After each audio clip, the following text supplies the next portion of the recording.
తెలుగుదేశం పార్టీకి లోకేష్ తలనొప్పి పట్టుకుంది. ఆ పేరు వింటేనే ఆ పార్టీ నేతలు బెంబేలెత్తిపోతున్నారు. ఆయన వల్ల పార్టీ పరువుతో పాటు తమ పరువు పోతుందని లబోదిబోమంటున్నారు.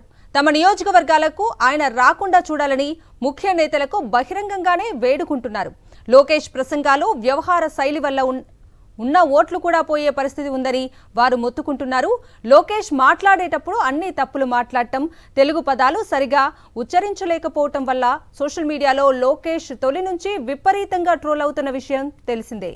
అవగాహన రాహిత్యంతో ఏదో ఒకటి మాట్లాడేయటం వల్ల ఆయన వల్ల పార్టీ అనేక సార్లు ఇరకాటంలో పడింది. ప్రజలను ఆకర్షించలేకపోగా ఆయన చేష్టలు, డైలాగుల వల్ల పార్టీకి నష్టమే తప్ప ఎలాంటి లాభము లేదనే భావన మొదటి నుంచి పార్టీ నేతల్లో బలంగా నాటుకుపోయింది. కానీ తానే పార్టీని మొత్తం నడిపిస్తున్నట్లు లోకేష్ బిల్డప్ ఇస్తూ పర్యటనలు చేసి తమకు ఎక్కడా లేని ఇబ్బందికర పరిస్థితులు సృష్టించారని పార్టీ నేతలు చెబుతున్నారు. ఇదే విషయాన్ని చంద్రబాబుకు పలువురు ముఖ్యులు అనేక సార్లు చెప్పినా ఆయన విని ఊరుకునేవారే తప్ప ఎలాంటి స్పందన ఉండేది కాదు. ఇప్పుడు ఎన్నికలు సమీపించటంతో నేతలు ఈ విషయాన్ని గట్టిగా చెబుతుండటంతో పార్టీ శ్రేణులు ఒత్తిడికి చంద్రబాబు తలొగ్గక తప్పలేదు. దీంతో ప్రస్తుత పరిస్థితుల్లో లోకేష్ను జిల్లా పర్యటనలకు దూరంగా ఉంచాలని చంద్రబాబు నిర్ణయించారు. దీంతో కొద్ది రోజులుగా లోకేష్ జిల్లాల పర్యటనలు చేయటం లేదు. పార్టీ ముఖ్య కార్యక్రమాలకు సైతం ఆయన్ను రానియటం లేదు. యువగలం పాదయాత్ర తర్వాత లోకేష్ జిల్లా పర్యటనలు, పార్టీ ముఖ్య కార్యక్రమాలకు సైతం దూరంగా ఉంటున్నారు. నిజానికి లోకేష్ చేపట్టిన యువగలం పాదయాత్ర అట్టర్ ఫ్లాప్ అయింది. దీనికోసం తెలుగుదేశం పార్టీ నాయకులు, శ్రేణులు పడ్డ కష్టాలు అన్ని ఇన్ని కావు. సోషల్ మీడియా, ఎలో మీడియాలో ఆయనకు ఎంత ప్రచారం కల్పించినా బూడిదలో పోసిన పన్నీరైంది.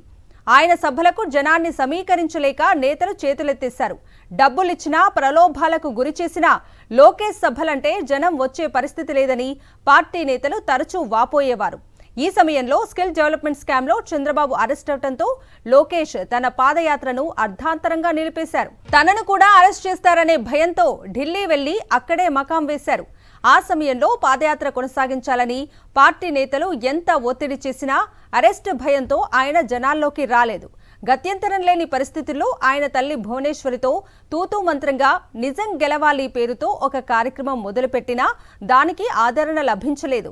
చంద్రబాబు జైలు నుంచి బయటకు వచ్చాక లోకేష్ తన పాదయాత్ర రూటు మార్చేసి నడవలేక చేతులెత్తేసి చివరికి మమా అనిపించారు. మొత్తం మీద యువగలం పాదయాత్ర వల్ల టీడీపీకి మైలేజ్ సంగతి ఎలా ఉన్నా అభాసుపాలైన ఘటనలే ఎక్కువగా జరిగాయి. ఈ పరిస్థితుల్లో లోకేష్ ను తెర వెనుక నుంచే ఎన్నికలకు పని చేయించాలని ముఖ్య నేతలు సూచించినట్లు సమాచారం. ఆయన పార్టీ కార్యక్రమాలు నిర్వహించడం వల్ల నష్టమని వ్యూహకర్తలు కూడా తేల్చి చెప్పినట్లు తెలిసింది. దీంతో లోకేష్ ను ప్రస్తుతం మంగళగిరికి మాత్రమే పరిమితం చేశారు. ముఖ్యమైన పార్టీ కార్యక్రమాలకు సైతం ఆయన రావటం లేదు. చంద్రబాబు చేపట్టిన రా కదిలిరా కార్యక్రమాలకు ఆయన దూరంగానే ఉంటున్నారు. ఇటీవల నిర్వహించిన జయహో బీసీ కార్యక్రమానికి సైతం చినబాబు దూరంగా ఉన్నారు. గత ఎన్నికల్లో తాను పోటీ చేసి ఓడిపోయిన మంగళగిరి నియోజకవర్గంలోనే ఆయన అడపాదడపా తిరుగుతున్నారు. అక్కడ డబ్బులిచ్చి కొందరు నాయకుల్ని మేనేజ్ చేస్తూ బిల్డప్ ఇచ్చుకోవటం, చోటామోటా నేతలకు కండువాలు కప్పి పార్టీలో చేరినట్లు చెప్పుకోవటం, స్థానికంగా చిన్నపాటి సమావేశాలతోనే ఆయన సరిపెట్టుకుంటున్నారు. అది కూడా కొంత సమయం మాత్రమే. ఎక్కువగా ఆయన హైదరాబాద్లోనే ఉంటున్నారు. వచ్చే ఎన్నికల్లో ఆయన ఎమ్మెల్యేగా గెలవాలని సూచిస్తూ ఆయన్ని మంగళగిరిపైనే ఎక్కువ దృష్టి కేంద్రీకరించేలా చేయటంలో పార్టీ నేతలు ఒక రకంగా సఫలమయ్యారు. తద్వారా లోకేష్ గండం నుంచి ప్రస్తుతానికి గట్టెక్కామని వారు భావిస్తున్నారు. తమ నియోజకవర్గాలకు ఆయన రాకుండా చూసుకుంటూ కొంతవరకైనా పరువు నిలుపుకోగలిగామని సంబరపడుతున్నారు.